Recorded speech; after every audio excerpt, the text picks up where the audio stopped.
सफाई और स्वच्छता कर्मियों को सीएम योगी का तोहफा 10,000 रुपए बोनस देगी सरकार। अप्रैल से सफाई कर्मियों की सैलरी बढ़ेगी। हर महीने 16,000 रुपए सफाई कर्मियों को दिए जाएंगे। स्वास्थ्य कर्मियों को भी मिलेगा लाभ। सीएम ने कहा आयुष्मान योजना से भी सफाई कर्मी जोड़े जाएंगे। ये बड़ी और अहम जानकारी, एक बड़ा फायदा, एक बड़ा तोहफा दिया है मुख्यमंत्री ने लोगों को। सफाई और स्वास्थ्य कर्मियों को एक बड़ा तोहफा मुख्यमंत्री की तरफ से।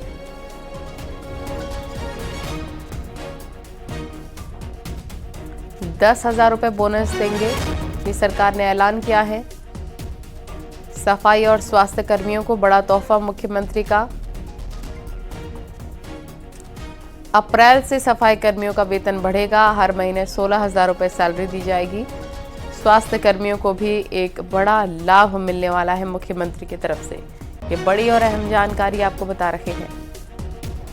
एक सरकार ने तय किया है, प्रयागराज महाकुंभ के साथ जुड़े हुए जो भी स्वच्छता कर्मी थे, स्वास्थ्य कर्मी थे, इन सबको हम लोग एक अतिरिक्त बोनस देंगे 10,000 रुपए का। इस मेले के दौरान इन्होंने जो कार्य किया है। दूसरा, हम लोग अभी एक व्यवस्था करने जा रहे हैं। अब तक जो स्वच्छता कर्मी कार्य करते थे, महीने भर कार्य करते थे, 8,000, 9,000, 10,000, 11,000 रुपए तक मात्र पाते थे। अब हम लोग आगे अप्रैल से हमारा एक कॉर्पोरेशन बनने जा रहा है, जिसके माध्यम से हम व्यवस्था करने जा रहे हैं कि जो भी स्वच्छता कर्मी अब काम करेगा, कम से कम उसको 16,000 रुपए हर महीने उसके खाते में हम लोग देने का काम करेंगे। और मिनिमम वेजेस केवल सफाई कर्मियों को ही नहीं, उन स्वास्थ्य कर्मियों को भी जिन्हें पूरा वेज नहीं मिल पाता था, उन सबको भी हम इसके साथ जोड़ने जा रहे हैं। प्रदेश के अंदर जितने भी ऐसे कर्मचारी होंगे जो नहीं पाते थे, हम उस कॉर्पोरेशन के माध्यम से सीधे बैंक में उस कर्मचारी के बैंक खाते में पैसा देने का काम करेंगे। इसीलिए मैं वित्त मंत्री जी को बुलाया है। हर उस कर्मचारी को, वह स्वच्छता कर्मी हो, स्वास्थ्य कर्मी हो या अन्य कोई भी कर्मचारी, उसको हम आयुष्मान भारत की 5 लाख रुपए की या मुख्यमंत्री जन आरोग्य योजना की 5 लाख की योजना के साथ जोड़ेंगे, जिससे फ्री में 5 लाख रुपए तक की स्वास्थ्य बीमा उसे प्राप्त हो सके। सीएम योगी ने महाकुंभ में सफाई कर्मचारियों को सम्मानित किया है और सीएम ने स्वच्छता कर्मियों को बीमा प्रमाण पत्र, किट देकर सम्मानित भी किया। इस मौके पर सीएम योगी को एक साथ सफाई अभियान के दौरान बने विश्व रिकॉर्ड की प्रशस्ति पत्र भी सौंपी गई। महाकुंभ 2025 में बने कई नए विश्व रिकॉर्ड। सर्वाधिक 360 कर्मियों द्वारा एक साथ नदी सफाई करने का विश्व रिकॉर्ड बना। वहीं सबसे ज्यादा 19,000 स्वच्छता कर्मियों ने एक साथ सफाई कर विश्व रिकॉर्ड बनाया। 10,102 लोगों ने एक साथ हैंड प्रिंट कर तीसरा विश्व रिकॉर्ड बनाया है।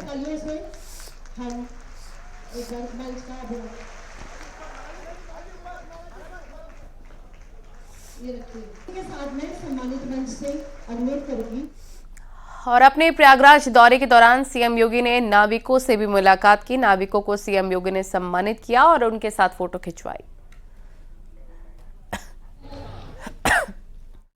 ये तस्वीरें आप देख रहे हैं इस वक्त। नाविकों को सीएम योगी ने कैसे सम्मानित किया है, उनके साथ फोटो खिंचवाते भी नजर आए हैं मुख्यमंत्री। और तमाम लोग भी इस वक्त काफ़ी अपनी खुशी जाहिर करते हुए नजर आए हैं जब मुख्यमंत्री ने उनके साथ फोटो खिंचवाए, उनको सम्मानित किया है।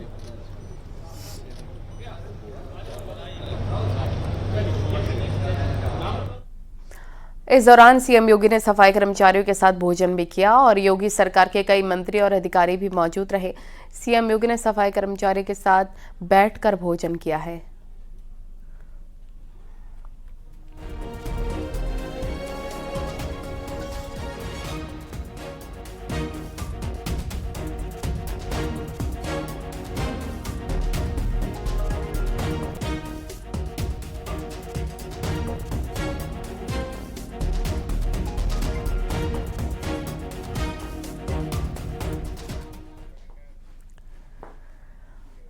महाकुंभ के औपचारिक समापन के मौके पर सीएम योगी ने संगम तट पर सफाई की। दोनों डिप्टी सीएम भी सीएम योगी के साथ मौजूद रहे।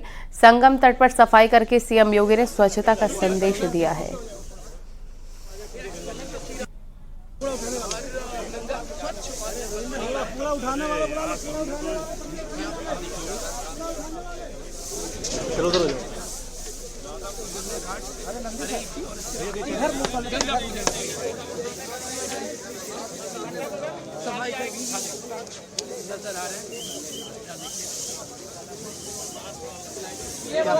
टीम भावना से जब कोई कार्य होता है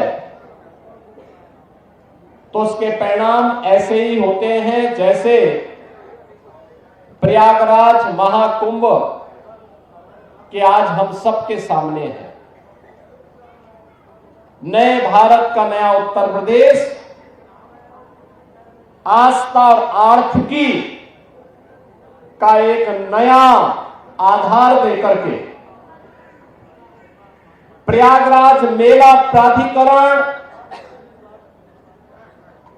प्रशासनिक अधिकारियों, पुलिस अधिकारियों ने साबित कर दिया कि थोड़ा भी राजनीतिक इच्छा शक्ति हो और उनको सही सपोर्ट हो तो परिणाम कुछ भी लाया जा सकता है। और वो परिणाम आज इस रूप में हम सबके सामने आया है। इसके लिए मैं प्रयागराज मेला प्राधिकरण के अपने अधिकारियों को, प्रशासनिक अधिकारियों को, पुलिस के अधिकारियों को और विभिन्न विभागों के सभी अधिकारियों को भी हृदय से मैं उनका धन्यवाद करता हूं। एक प्रयागराज से मां विंध्यवासिनी का धाम होते हुए काशी का,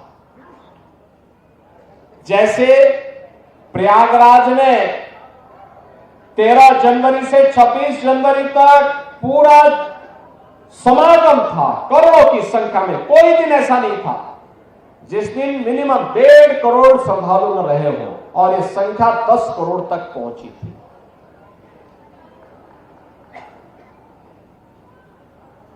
ऐसे ही मां विंध्यवासिनी धाम में इस दौरान प्रतिदिन 5 से लेकर के 7 लाख श्रद्धालु, और काशी बाबा विश्वनाथ के धाम में 10 से लेकर के 15 लाख श्रद्धालु प्रतिदिन जाता था।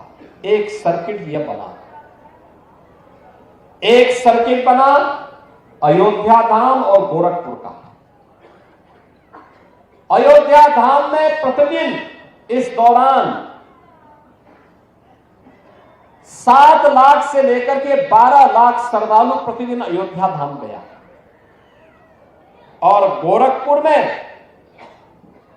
1 जनवरी से लेकर के कल तक प्रतिदिन 2 लाख 2.5 लाख श्रद्धालु इस दौरान वहां जाता था। और महाकुंभ के समापन के बाद सीएम योगी द्वारा सफाई कर्मियों, नाविकों के सम्मान का साधु संत स्वागत कर रखे हैं। संतों का कहना है ये काबिले तारीफ है।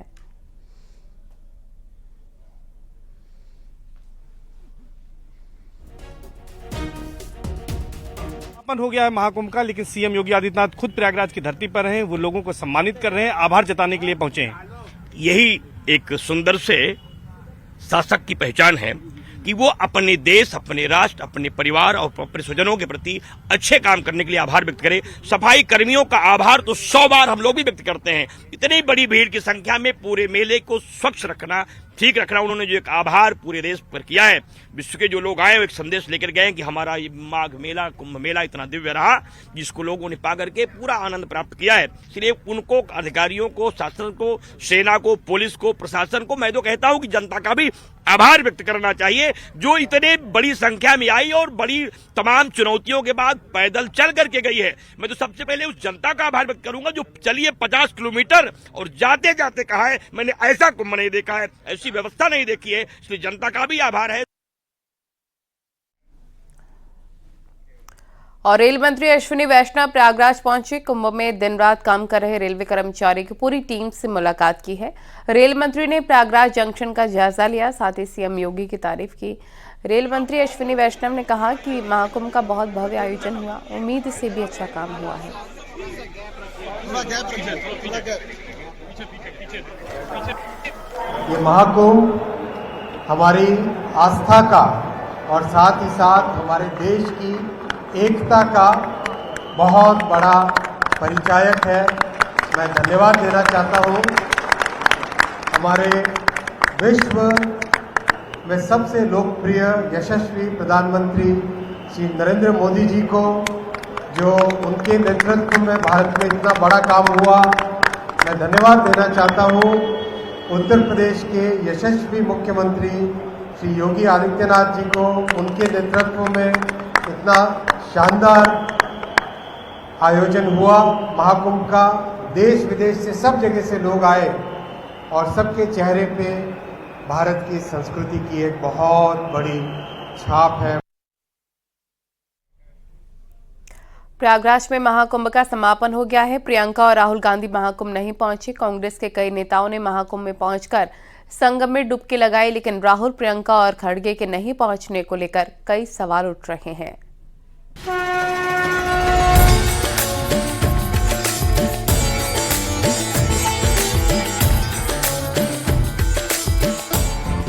महाकुंभ में स्नान के लिए कांग्रेस से राहुल गांधी, प्रियंका गांधी, मल्लिकार्जुन खड़गे जैसे नेताओं के नहीं पहुंचने पर सियासी घमासान जारी है। महाकुंभ का समापन हो गया है, लेकिन राहुल गांधी और प्रियंका गांधी के त्रिवेणी के पवित्र जल में स्नान न करने पर बीजेपी लगातार सवाल उठा रही है। महाकुंभ में स्नान का जब मामला आया तो माना जा रहा था कि कांग्रेस पार्टी के मुखिया के साथ साथ तमाम प्रमुख उनके गांधी फैमिली के नेता स्नान के लिए जाएंगे। दूसरी तरफ जब सवाल अखिलेश यादव पर खड़े हुए तो वो स्नान के लिए गए, लेकिन गांधी परिवार से कोई भी व्यक्ति महाकुंभ में स्नान के लिए नहीं पहुंचा। कांग्रेस अध्यक्ष मल्लिकार्जुन खड़गे ने महाकुंभ को लेकर विवादित बयान दिया था। खड़गे ने कहा था कि गंगा में डुबकी लगाने से गरीबी खत्म नहीं होगी, लेकिन वो भूल गए थे कि इंडिया गुट के ही समाजवादी पार्टी के प्रमुख अखिलेश यादव ने संगम में डुबकी लगाई थी। खड़गे ये भी भूल गए थे कि डुबकी तो संगम में प्रियंका गांधी ने भी 2021 में लगाई थी। पंडित जवाहरलाल नेहरू ने भी संगम में स्नान किया था। 1954 के प्रयागराज कुंभ में जवाहरलाल नेहरू गए थे। चर्चा थी कि राहुल गांधी प्रयागराज में महाकुंभ में स्नान करने जाएंगे। राहुल गांधी 2 दिन रायबरेली के दौरे पर भी रहे थे, लेकिन वो महाकुंभ में स्नान के लिए नहीं पहुंचे। इस पर बीजेपी का कहना है कि राहुल गांधी को सनातन धर्म से कोई लेना देना नहीं है। ये तो केवल चुनाव के समय ही कुर्ते के ऊपर जनेऊ पहनकर घूमते हैं। सोनिया और प्रियंका गांधी का भी सनातन धर्म से कोई लेना देना नहीं है। हिंदू बनने वाले राहुल गांधी, प्रियंका वाड्रा, रॉबर्ट वाड्रा जब कहीं चुनाव होता है तो किसी मंदिर में चले जाते हैं, चुनरी ओढ़ लेते हैं, पूजा पाठ की फोटो खींच देते हैं। लेकिन सबसे हिंदू धर्म के जहां करोड़ों करोड़ों लोग आते हैं, सबका सम्मेलन होता है संगम में डुबकी लगाने के लिए, राहुल गांधी, प्रियंका गांधी और रॉबर्ट वाड्रा का आना यह दर्शाता है कि वो नकली हिंदू हैं और सनातन से उनका कोई लेना देना नहीं है। कुंभ स्नान में अखिलेश यादव अपने कार्यकर्ताओं के साथ संगम में स्नान करने पहुंचे थे। कांग्रेस के बड़े नेता सचिन पायलट और यूपी कांग्रेस के अध्यक्ष अजय राय भी महाकुंभ स्नान करने पहुंचे थे। कर्नाटक के deputy CM DK Shivakumar, Congress नेता दिग्विजय सिंह ने भी संगम में स्नान किया। और यहाँ तक कि कांग्रेस के बड़े नेता, चाहे वो दिग्विजय सिंह हो, चाहे राजीव शुक्ला हो, और डिप्टी सीएम कर्नाटक शिवकुमार जी, ये सब लोग आए और उन्होंने अर्धकुंभ में, इस महाकुंभ में डुबकी लगाई। लेकिन कांग्रेस का, गांधी परिवार का एक भी व्यक्ति, चाहे वो सोनिया गांधी हो, चाहे प्रियंका हो, चाहे राहुल हो, यहाँ तक कि उनके रॉबर्ट वाड्रा का भी प्रोग्राम बना, प्रियंका का भी बना, राहुल का ही बना, अचानक इन्होंने क्यों निरस्त कर दिया अपने कार्यक्रम।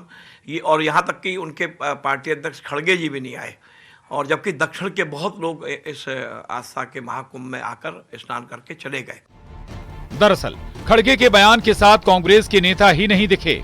संगम में डुबकी लगाने वाले कांग्रेस नेताओं की लिस्ट लंबी होती चली गई। सचिन पायलट, डीके शिवकुमार, दिग्विजय सिंह और उनके बेटे जयवर्धन सिंह, राजीव शुक्ला, अभिषेक मनु सिंघवी, यूपी कांग्रेस के प्रदेश अध्यक्ष अजय राय ने भी संगम में स्नान किया। हिमाचल प्रदेश के सीएम सुखविंदर सिंह सुक्खू ने भी त्रिवेणी में स्नान किया। और या उनकी जो वोट बैंक की जो तुष्टीकरण की जो राजनीति है, वो उनके मन मस्तिष्क में हावी थी, क्योंकि भगवान राम को भी काल्पनिक कहने वाले लोग, और यहाँ तक कि भगवान राम के मंदिर के मामले में भी जितने ये जो कई सालों तक ये मामला अटका रहा, उसमें भी कांग्रेस का बड़ा हाथ था। वहीं कांग्रेस नेताओं ने भी संगम तट पर डुबकी लगाने के बाद लोक कल्याण की कामना की और देश की सुख, शांति और समृद्धि के लिए प्रार्थना करते नजर आए। मतलब गरीबी को धोने के लिए महाकुंभ का ये अमृत स्नान था। ऐसे में सवाल अब उठने लगा है कि महाकुंभ के आयोजन को लेकर जिस तरह से कांग्रेस पार्टी सवाल खड़ा कर रही थी, आखिर गांधी फैमिली से लोग महाकुंभ में स्नान के लिए क्यों नहीं गए। कैमरा पर्सन रवि के साथ अलाउद्दीन, न्यूज़ 18 लखनऊ।